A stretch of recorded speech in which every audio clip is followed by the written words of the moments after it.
What's up guys? Hello mga katinik, hello mga baby loves. Welcome back to my channel. Ako nga pala si Ron, ang inyong Halamankerong.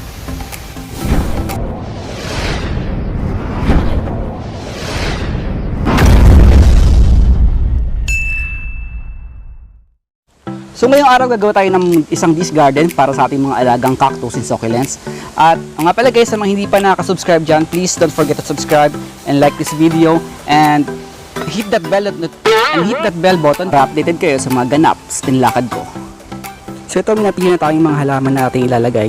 Pumili na ako ng mga minimal yung size kasi maliit lang ginawa kong lalagyan natin paso, and meron na tayong soil mixture na kung saan mas marami dito yung pumice and lava rock kumpara doon sa ating soil mixture. So dapat mas marami pa rin, hindi siya ganun ka-dense yung lupa para fast draining pa rin ang ating gagawin paso.